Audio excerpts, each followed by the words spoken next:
उत्तर प्रदेश के deputy CM Keshav Prasad Maurya पहुंचे सहारनपुर, जहां पर पार्टी कार्यकर्ताओं और नेताओं द्वारा उनका भव्य रूप से स्वागत किया गया।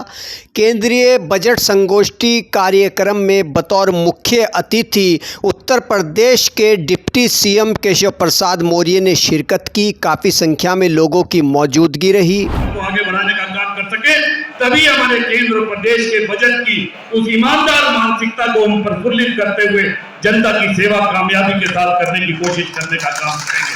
मैं इस उम्मीद के साथ कि ये पूरा का पूरा सदन इस बात पर अपना समर्थन देते हुए, हमारे इससे पहले कि हमारे मुख्य अतिथि आदरणीय केशव प्रसाद मौर्य जी आए, इस बात के साथ कि उस चुनौती को माननीय केशव प्रसाद मौर्य जिंदाबाद,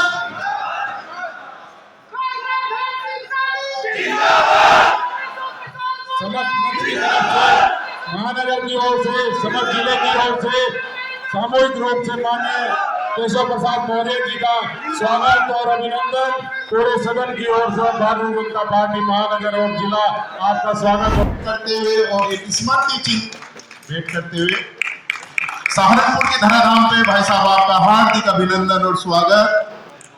करोड़ों करोड़ों कार्यकर्ताओं के हर विकसित भारत और विकसित उत्तर प्रदेश होना चाहिए, नहीं होना चाहिए?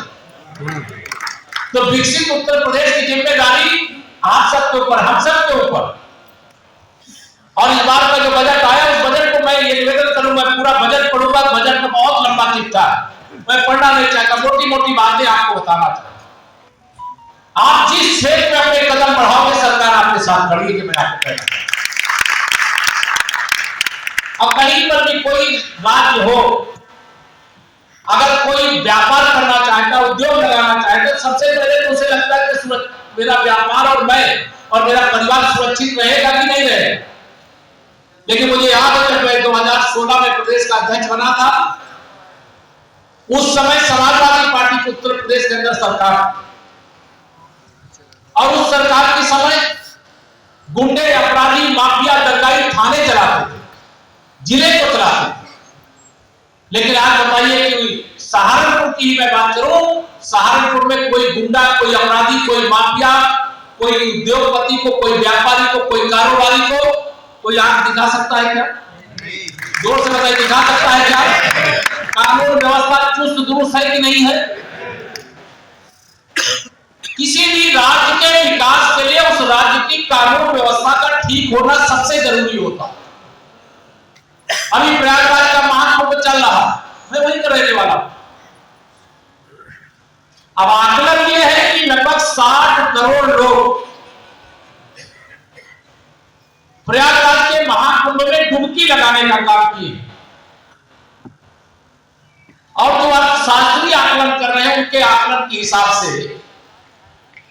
3 लाख करोड़ से अधिक की अर्थव्यवस्था को रोटेट करने का मौका मिला, उसके आकार में बढ़ोतरी हुई। अब कल मुझसे कोई पत्रकार मित्र पूछ रहे थे कि केशव जी इतनी संख्या कैसे आ गई? महाकुंभ तो 2013 में भी हुआ था।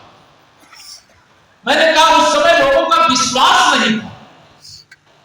आज देश में डबल इंजन की सरकार है, कोई तमिलनाडु में बैठा हो, चाहे केरल में बैठा हो, चाहे महाराष्ट्र में बैठा हो, चाहे उड़ीसा में बैठा हो, चाहे पश्चिम बंगाल में बैठा हो, देश के किसी राज्य में उसको विश्वास है कि देश में माननीय नरेंद्र मोदी जी के नेतृत्व में और उत्तर प्रदेश में आदरणीय योगी आदित्यनाथ जी के नेतृत्व में भारतीय जनता पार्टी की डबल इंजन की सरकार है। हम सुरक्षित जाएंगे और सुरक्षित आएंगे। इसकी बड़ी संख्या में लोग निकल रहे। कांवड़ यात्रा मुझे याद है, पहले क्या होगा, कांवड़ यात्रा भी सुकून से नहीं निकाल पाते। कांवड़ यात्री अगर भजन गाते थे तो उस पर भी प्रतिबंध लगाया था। तो आज ये जो व्यवस्था बदली है, ये माननीय प्रधानमंत्री नरेंद्र मोदी जी के नेतृत्व में, उनके मार्गदर्शन में, जो गुजरात से मोदी मॉडल निकला, आज दिल्ली के अंदर जो भारत का मॉडल है, जो भारत का मोदी मॉडल है, आज दुनिया के वह देश जो आज भारत से पीछे है और भारत की रफ्तार में आगे बढ़ना चाहते हैं, वह सबके सब इस कोशिश में लगे हुए कि हम भारत के प्रधानमंत्री की तरह अपने देश में काम कैसे करें। अर्थात आज भारत के प्रधानमंत्री नरेंद्र मोदी जी के नेतृत्व में जो मॉडल खड़ा हुआ विकास का, गरीब कल्याण का, किसान के उत्थान का, युवाओं के उज्जवल भविष्य का, महिलाओं के सशक्तिकरण का वह मॉडल पूरी दुनिया अपनाने के लिए विवश है। यह हमारे नेतृत्व का कमाल है। तो मैं आप सबसे यहां पर कहना चाहूंगा, आज जब मैं यहां आपके बीच में खड़ा हूं, अगर मैं पूछूं, अब भुला भी गए होंगे कई हमारे साथ, 2017 से पहले सहारनपुर में बिजली कितने घंटे आती? 4 घंटे। गांव में बहुत किसी को 2 घंटे, किसी को 4 घंटे। भूल जाओ, इसको डायरी में लिख करके रखिए। 1 हफ्ता दिन में, 1 हफ्ता रात में। और आज तो विश्वास दिला रहा हूं, माननीय प्रधानमंत्री नरेंद्र मोदी जी का, माननीय मुख्यमंत्री योगी आदित्यनाथ जी के नेतृत्व वाली डबल इंजन की सरकार का संकल्प है कि वह दिन दूर नहीं होगा जब हम 24 घंटे बिजली नगरों को भी, गांवों को भी देने का काम करेंगे। और आज भी पूर्ववर्ती सरकारों की तुलना में बिजली बढ़िया सुविधाएं नहीं मिल रही है। ये सुशासन है, ये कमल के फूल को खिलाने का प्रताप है। पहले मुझे मालूम है, मैं 16 में भी आया हो चुकी, जब मैं अध्यक्ष था, सरकार हमारी नहीं थी प्रदेश में, सांसद को हमारे सहारनपुर से थे।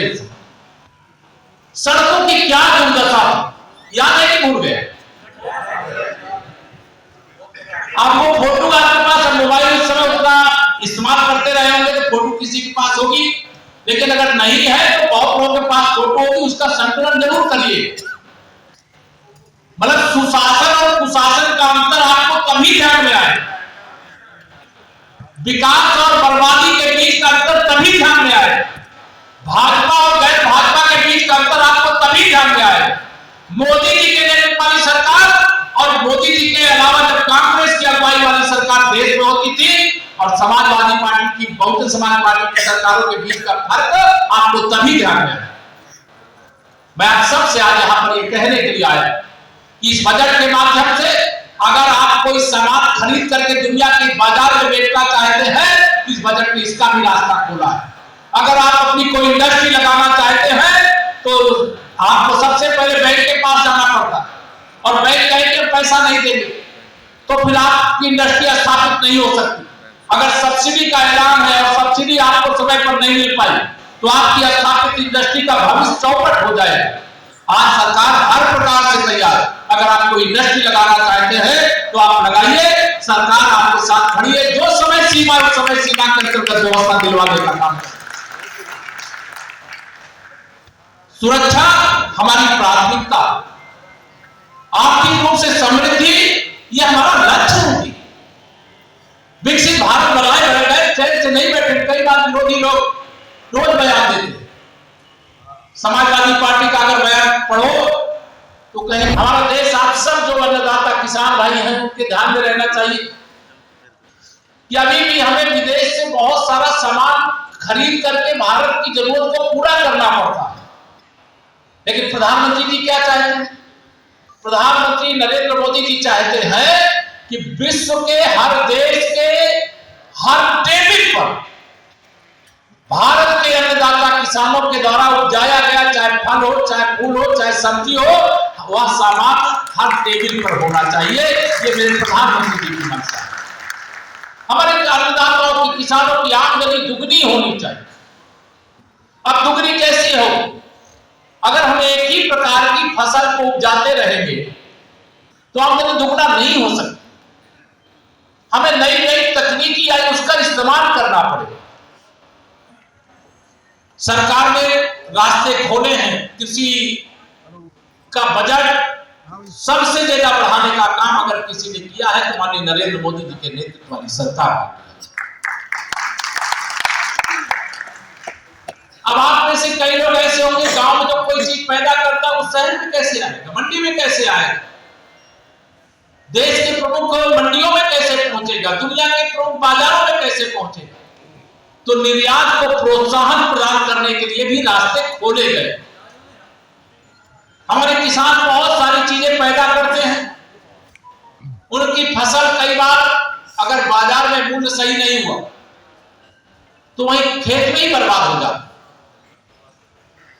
तो माननीय प्रधानमंत्री जी ने इस बार के बजट में जो खाद्य प्रसंस्करण फूड प्रोसेसिंग की जो चैन है उसको मजबूत करने के लिए कदम उठाए हैं। और जो मेरा नौजवान है, सरकारी नौकरियां डबल इंजन की सरकार लगातार दे रही है, भ्रष्टाचार पर चोट करते हुए प्रतिभा के आधार पर दे रही है।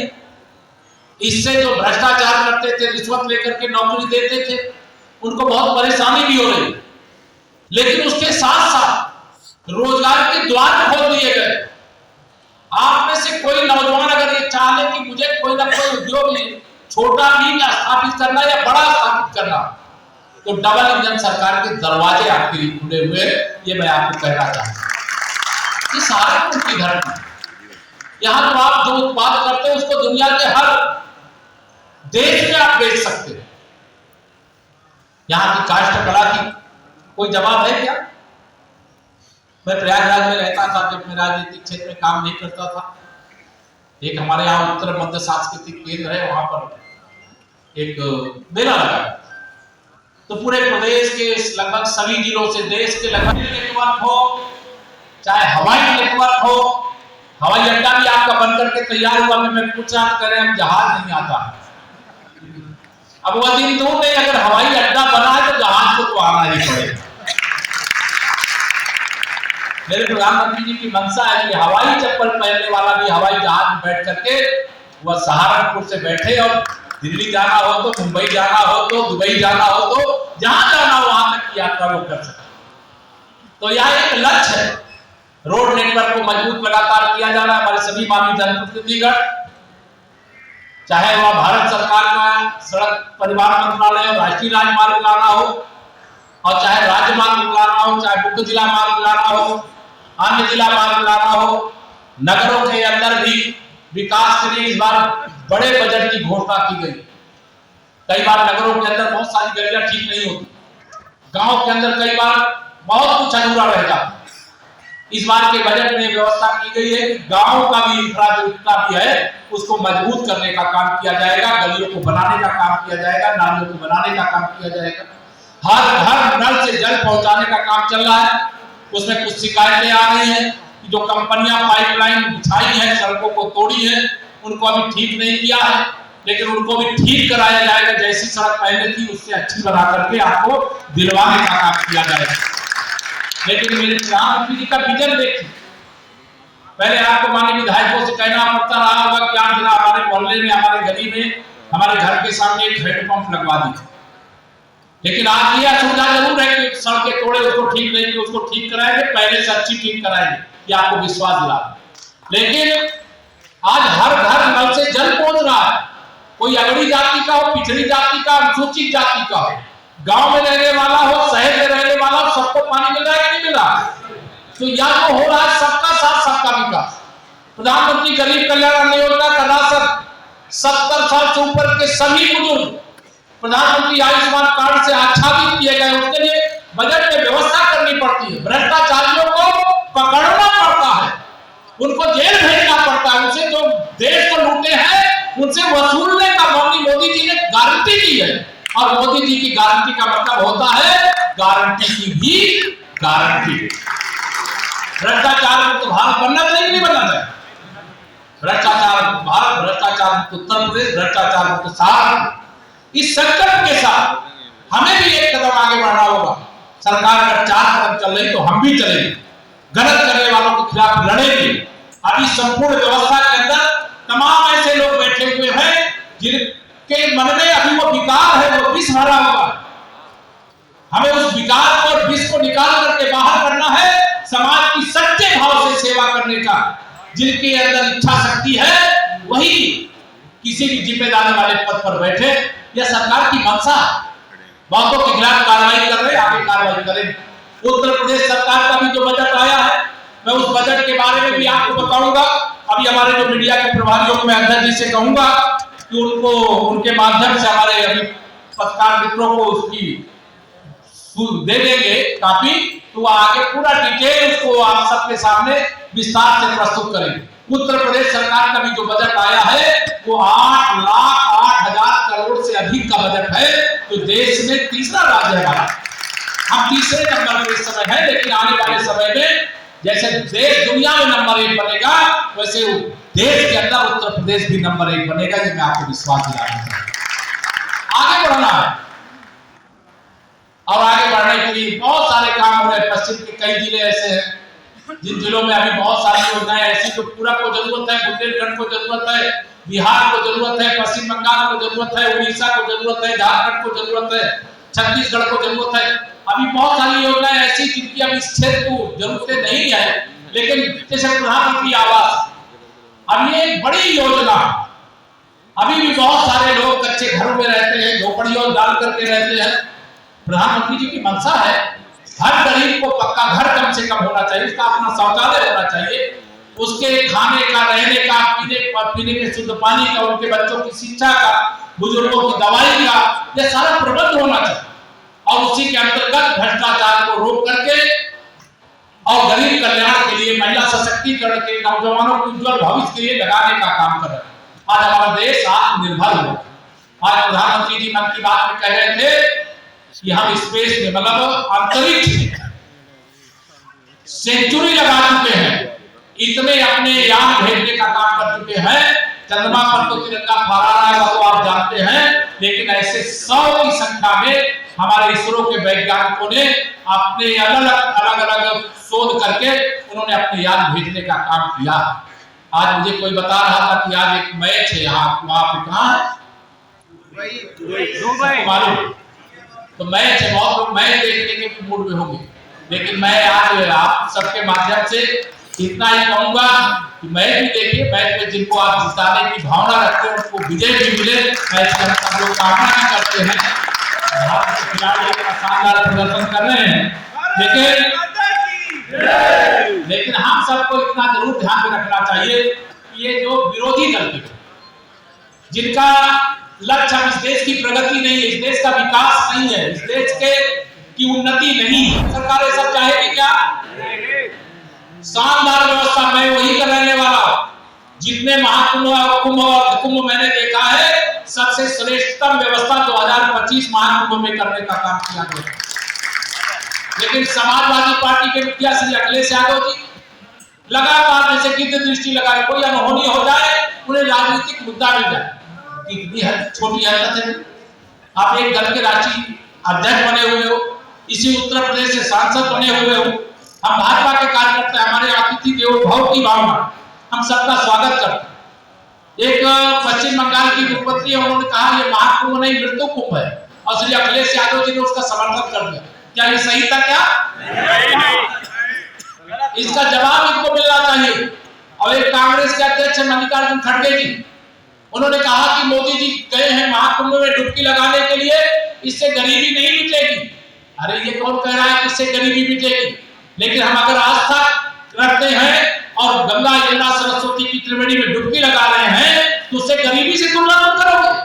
2014 से पहले ये कांग्रेस वाले हो, सपा वाले, बसपा वाले, टीएमसी वाले न कभी मंदिर जाते थे, न गंगा नहाते थे, न संगम नहाते थे।